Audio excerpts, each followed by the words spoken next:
जय Hind. GS series के अंतर्गत आज का टॉपिक रहेगा भारतीय प्रथम उपग्रह एवं मिशन एवं प्रक्षेपण यान। चैनल पे जो पहली बार है वो चैनल को सब्सक्राइब कर लें और बेल आइकन को अवश्य दबा लें ताकि आने वाले सारे वीडियो उन तक आसानी से पहुंचते रहें। और वीडियो को लाइक ज़रूर करा करें, है ना। लाइक में कंजूसी नहीं करनी चाहिए भाई। चीज़ें समझ में आ रही हैं, अच्छा मैटर कंटेंट दे रहे हैं तो चीज़ें जब लाइक कर दिया करो, ठीक। बाकी ध्यान से सुनते रहिए, तैयारी आपकी आसानी से तो सब चीज़ें तैयार हो जाएंगी बहुत आसानी से, ठीक है। इससे पहला वीडियो था हमारा इसरो पर, वो आप देख लीजिए, प्ले लिस्ट में दिया हुआ है, वीडियो नंबर 15, और ये रहेगा वीडियो नंबर 16, ठीक है।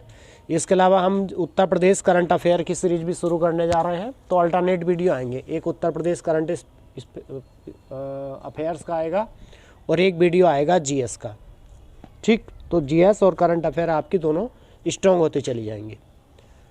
तो चलिए ज़्यादा टाइम ना वेस्ट करते हुए, आप सोचेंगे बहुत बोल रहे हैं, टाइम वेस्ट कर रहे हैं हमारा, है ना।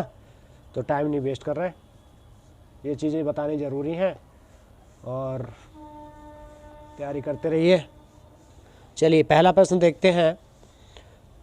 प्रथम भारतीय उपग्रह, वेरी मोस्ट है, इम्पोर्टेंट है, इसको नोट कर लें। प्रथम भारतीय उपग्रह, तो इसका नाम है आर्यभट्ट, है ना।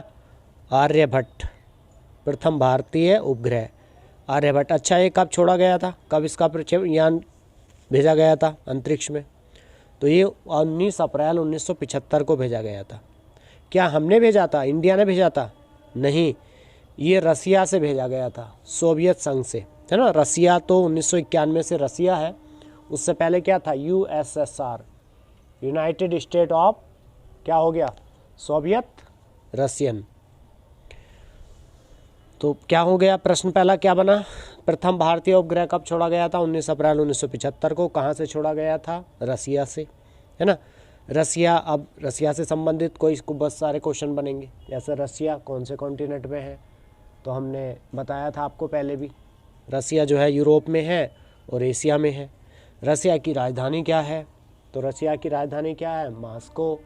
अगला प्रश्न बनेगा, मास्को किस नदी के तट, मास्को जो है वो किस नदी के तट पर है? तो वो मास्कावा नदी के तट पर है ना। इसके अलावा रूस की जो मुद्रा है उसका क्या नाम है? तो रूस की मुद्रा का नाम है रूबल। क्या नाम है? रूबल, ठीक है। चलिए, उसके अलावा एक फैक्ट और है, पूरी दुनिया में अकॉर्डिंग टू एरिया, क्षेत्रफल में सबसे बड़ा देश तो कौन सा है? रूस, ठीक। आगे आ जाइए। अच्छा, अब ये बताइए जनसंख्या में प्रथम देश कौन सा है? जनसंख्या में अभी WEP की हाल ही की रिपोर्ट आई है और उस रिपोर्ट के अनुसार दुनिया का सर्वाधिक जनसंख्या वाला देश मैं आपको बता दूं, आप चीन बताओगे, लेकिन चीन अब नहीं है, चीन गलत आंसर होगा।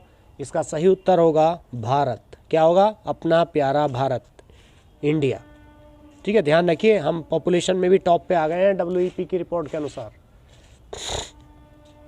प्रश्न नंबर 2, भारत में निर्मित एवं भारत में प्रक्षेपित भारत का प्रथम उपग्रह, ये वाला क्वेश्चन है कि भारत में निर्मित हुआ है और भारत में ही इसको छोड़ा गया है, सबसे पहला सैटेलाइट, तो ये है रोहिणी। क्या नाम है? रोहिणी। इसका नंबर है RS फर्स्ट। क्या नाम है, बोलो? RS first. अगला प्रश्न देखिए, भारत का पहला मौसम उपग्रह, मौसम से संबंधित उपग्रह भी सैटेलाइट्स होते हैं ना जो अंतरिक्ष में भेजे जाते हैं, तो उसका नाम भी आप याद रखिए, कल्पना फर्स्ट। भारत का पहला मौसम उपग्रह। आप क्या करते हैं, मैं आपको याद करा दूंगा इसको। आप क्या करते हैं, मौसम की भविष्यवाणी करते हैं ना, जैसे बुजुर्ग लोग क्या कहते थे, बादल देख के अब बादल हो जाएगा, आज आंधी आने वाली है, इस तरह की चर्चा चलती थी ना। तो वो क्या हो गया, इमेजिन कर रहे हैं, मतलब आप कल्पना कर रहे हैं, तो इसको ऐसे करके याद कर लीजिए, ठीक। कुछ चीज़ें आपको जोड़नी पड़ेंगी, फैक्ट बाई फैक्ट लिंक करके। तो भारत का पहला मौसम उपग्रह कौन सा हो गया? कल्पना फर्स्ट। इसका पुराना नाम था मैटसैट। क्या नाम था? मैटसैट। कई बार पूछ लेता है। अगला देखिए, भारत का प्रथम संचार, ये कम्युनिकेशन से संबंधित सैटेलाइट था। ऐसा थोड़ा ना एक ही सैटेलाइट भेज दिया वो कम्युनिकेशन का काम भी करेगा और वो चंद्र का भी काम करेगा, सोलर मिशन में भी काम करेगा, नहीं, अलग अलग उपग्रह होते हैं, अलग अलग सैटेलाइट्स होते हैं, ठीक है। तो संचार उपग्रह कम्युनिकेशन के लिए कौन सा भेजा गया सबसे पहले? एप्पल, है ना। एप्पल तो आप जानते ही हैं। आज की डेट में मैं आपको बता दूं, नंबर 1 ब्रांड जो कंपनी है वो एप्पल है। पूरी दुनिया की नंबर टॉप पे जो कंपनी चल रही है उसका नाम एप्पल है, याद रखिए। अमेजन मत लगा देना, एप्पल है, क्वेश्चन पूछा जा सकता है। उसके बाद नंबर आगे देखिए, भारत का प्रथम चंद्र मिशन, इसका नाम है चंद्रयान प्रथम। आप में से कोई बता सकता है कमेंट बॉक्स में कि चंद्रयान प्रथम कब भेजा गया था, किस वर्ष भेजा गया था? है, चलो हम बता देते हैं, ध्यान रखिए आप कहाँ खोजेंगे। चंद्रयान प्रथम 14 नवंबर 2008। ये क्वेश्चन अभी हाल ही की परीक्षा में आया था अधीनस्थ सेवा चयन आयोग में। चंद्रयान प्रथम किस वर्ष भेजा गया था? तो याद रखिए 2008। पहला पृथ्वी का अवलोकन उपग्रह, है ना, पृथ्वी का अवलोकन करने वाला उपग्रह सबसे पहला तो EOS से है, EOS, है ना। तो EOS क्यों? बहुत आसान है, इसको हिंदी से इंग्लिश में आप देखिए। ई को क्या कहते हैं, पृथ्वी को क्या कहते हैं इंग्लिश में? अर्थ। अवलोकन हो गया ऑब्जर्वेशन, उपग्रह हो गया सैटेलाइट, तो इसका शॉर्ट फॉर्म क्या बन जाएगी? EOS। क्या बन जाएगी? EOS। अच्छा 03 क्यों बनेगी? चूंकि इसमें 3 लेटर हैं, EOS 3 लेटर हैं तो इसलिए EOS 03। तो आपका क्या प्रश्न का क्या उत्तर बनेगा? पहला पृथ्वी का पहला अवलोकन उपग्रह कौन सा हो गया? EOS 03। आसान हो गया ना याद करना। ठीक, ऐसी चीज़ें याद की जाती हैं। बार बार आप पढ़ोगे, बार बार भूल जाओगे, बार बार पढ़ोगे, बार बार भूल जाओगे। लॉन्ग टर्म के लिए आप इतना समय थोड़ा ही आपके पास कि एक ही चीज़ को लेके बैठे रहोगे। आपके पास में खजाना बैंक कैसे बनेगा? धीरे धीरे जोड़ जोड़ के ऐसे GS भी होती है लगातार। तो जुड़े रहिए हमारे चैनल से और इसी तरह के शानदार आप चीज़ें तैयार कर लीजिएगा, है ना।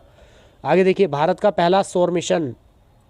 टाइम पे मत जाया करो, टाइम हो जाता है, पढ़ाई लिखाई में टाइम नहीं देखा जाता। भारत का पहला सौर मिशन, ये भी वेरी मोस्ट है, आदित्य L1। कोई जानता आप में से कि आदित्य किसका पर्यायवाची है? हिंदी तो आती है ना परीक्षा में। आदित्य किसका पर्यायवाची है? तो ध्यान रखिए, आदित्य सूर्य का पर्यायवाची है। किसका पर्यायवाची है? सूर्य का। तो ये आसान हो गया। तो भारत का पहला सौर मिशन कौन है बोलो? आदित्य। अरे ये टर्म जो है इसीलिए रखे जाते हैं, आसान बना देते हैं GS को। लोग भारी बन देते हैं, रट्टा मारोगे नहीं आएंगे समझ में। ठीक, आसानी से हो जाएगी। एक बार और रिकॉल कर लेते हैं, देखिए मैं बहुत जल्दी से 1 मिनट में पूरा रिवाइज करा देता हूँ। टॉपिक है भारतीय प्रथम उपग्रह और मिशन। ठीक, सबसे पहला क्वेश्चन है प्रथम भारतीय उपग्रह। तो याद रखिएगा आर्यभट्ट। कब छोड़ा गया था? 1975 में। किसने छोड़ा था? रसिया ने। ठीक, अगला देखिए, भारत में ही निर्मित और भारत में ही छोड़ा गया था सबसे पहले तो रोहिणी फर्स्ट। मौसम उपग्रह सबसे पहला कौन सा था? मैंने याद कराया था, याद आ गया आपको? हम क्या करते हैं मौसम की कल्पना, तो मौसम से संबंधित उपग्रह भारत का पहला कौन सा है? कल्पना। ठीक, इसके बाद प्रथम संचार उपग्रह कौन सा है? संचार, कम्युनिकेशन। सबसे टॉप की कंपनी कौन सी बताई थी? एप्पल। ठीक, उसके बाद अगला देखिए, प्रथम चंद्र मिशन, चंद्रयान फर्स्ट, कब छोड़ा गया था? 2008। उसके बाद में अगला बताया था पृथ्वी का पहला अवलोकन संचार उपग्रह, पृथ्वी का अवलोकन उपग्रह, संचार नहीं, तो ये EOS बताया था, EOS 03। और लास्ट क्वेश्चन मैंने बताया था भारत का पहला सौर मिशन, तो ये था भैया कौन सा? आदित्य फर्स्ट। ठीक है, अब देखिए शॉर्ट में मैं आपको अगला टॉपिक बताता हूँ, प्रक्षेपण यान। प्रक्षेपण यान के बारे में आपने सुना होगा। ये जो जितने भी सैटेलाइट होते हैं या किसी ना किसी यान के द्वारा ही तो भेजे जाते हैं। तुम बरेली से दिल्ली जाओ, दिल्ली से बरेली जाओ, कहीं भी जाओ तो जाओगे कि ऐसे ही चले जाओगे?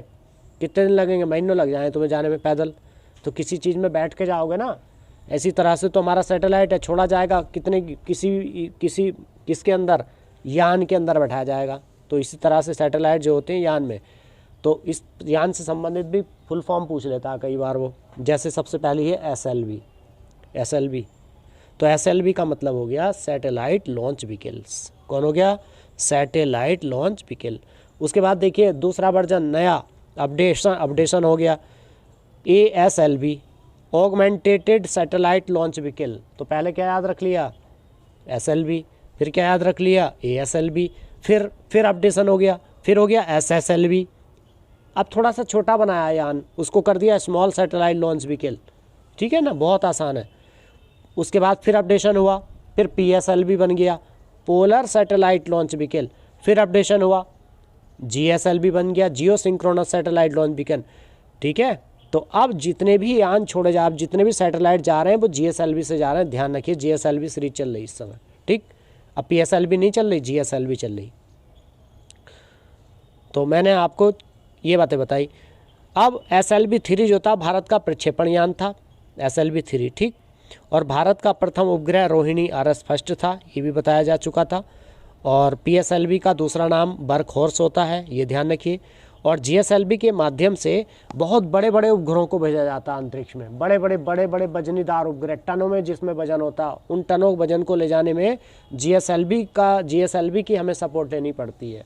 ठीक है, तो आपको समझ में आ गया होगा प्रक्षेपण यान के नाम है। सबसे पहला SLV। ठीक, SLV की फुल फॉर्म होती है सैटेलाइट लॉन्च व्हीकल। उसके बाद में ASLV में A4 होता है, आइडेंटिफाई करता है ऑगमेंटेंट को। उसके बाद SSLV, ये स्मॉल सैटेलाइट लॉन्च व्हीकल होता है। फिर PSLV, polar satellite launch vehicle. फिर GSLV, जियो सिंक्रोनस सैटेलाइट लॉन्च व्हीकल। ठीक है, और आपको मैंने बता दिया, अगर ऐसे करके पूछ लेगा कि कौन सा अंतरिक्ष यान या प्रक्षेपण यान सबसे ज़्यादा वजन ले जाने वाला है, तो GSLV। ठीक है, उम्मीद है चीज़ें समझ में आ गई होंगी, रटने की कोई मतलब मुद्दा ही नहीं है हमारे यहाँ। ठीक है, देखते रहिए बस चैनल, वीडियो को देखते रहिए, लाइक करते रहिए, उत्साह बढ़ाते रहिए, इसी तरह के वीडियो आपको मिलते रहेंगे। और मुहिम हमारे चैनल की ध्यान रखिए, इस परिवार की मुहिम है, आप जानते ही हो सब। ठीक, क्या है बताओ, एक पौधा अपने जन्मदिन पर अवश्य रोकिए, ताकि हमें अपनी सांसों को क्या है, जीवित रखना है। और सांस कैसे जीवित रहती हैं? ऑक्सीजन से। ऑक्सीजन कहाँ से मिलेगी? पेड़ों से, है कि नहीं? तो बस आज इतना ही। वीडियो को शेयर करें, लाइक करें और चैनल को सब्सक्राइब कर लें जो भी पहली बार है। ठीक है, मिलते हैं अगले वीडियो में। Thank you very much.